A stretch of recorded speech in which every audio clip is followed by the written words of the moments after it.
What a treat and a blessing it is to be with you as always.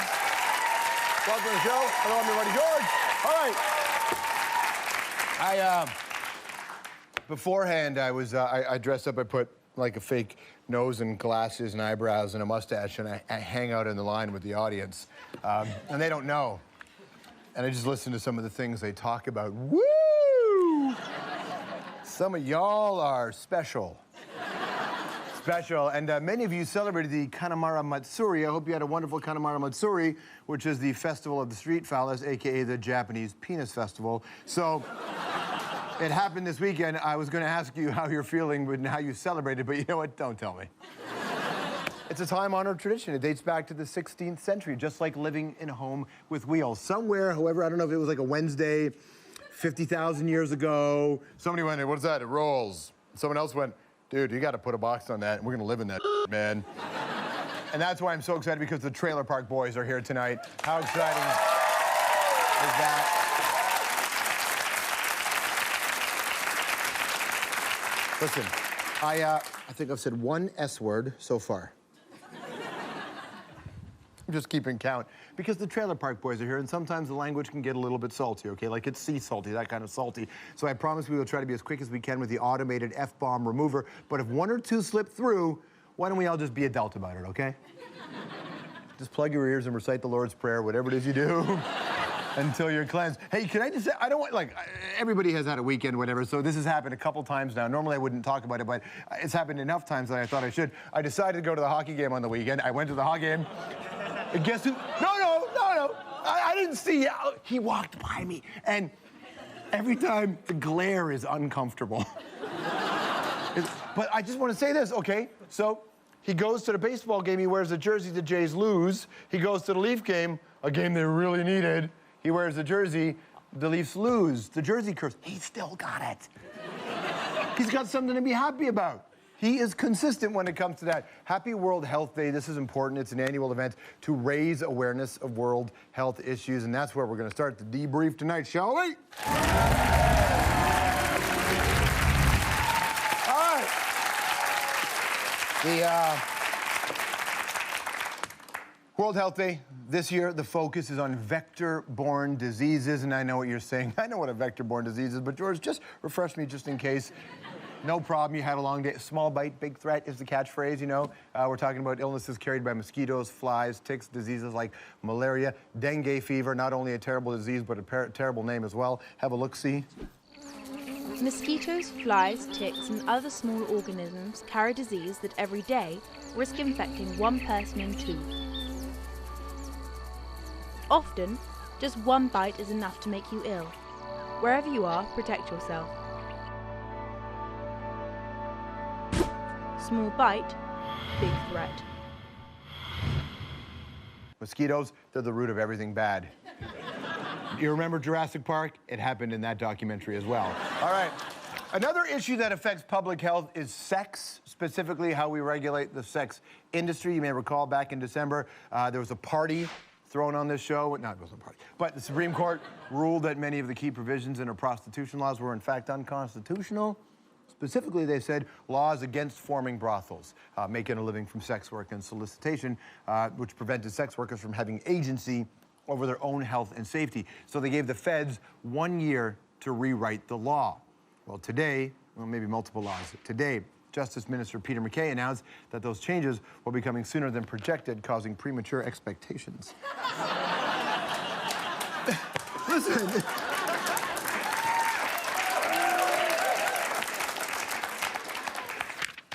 It's a very serious issue, and I take it seriously, but the joke was there. I had to do it. One option is the so-called Nordic model, which legalizes, it's not a Nordic model, but it legalizes, it legalizes sex work, but makes it illegal to purchase services. That one's not so popular among sex workers for obvious reasons, because what that does is essentially keeps it underground, forces them underground to protect the interests of their clients. Another option is full decriminalization, right? This would create a regulated, safe, and taxable market for sex work. That option has been endorsed by the World Health Organization and the United Nations panels on population and HIV/AIDS. The one that the WHO and the UN support, or the one that forces the industry underground and makes it more murky and makes it more dangerous? Which one will our government choose? Or maybe Canada will be a leader and figure out a system that can work. But look, they've got medicinal marijuana. I know a doctor who can write a prescription. But look, if your work is legal but nobody can pay for your work, it's not a job, it's a hobby, okay? So they can't be gray area about this. They just got to figure out where they want to stand, and then we got to determine if we think that's okay and if it stands up to the Constitution. Now, Canada, it's important you weigh in on these issues. World health, climate change, the legal status of prostitution. But save a little in your tank for Chris Hadfield, okay? Our superstar rockstronaut is doing the rounds, chatting up NASA's proposed new spacesuits. See, the existing ones, the Z1s as they call them, or the Z1s as we call them, also known as the Buzz Lightyear model. They're approaching, it's a bit weird, right? Yeah, way too close. Now, they're approaching the end of their life cycle, and NASA has 3 design options for the new Z2 series. You ready? You got this one right here, take a look at this one.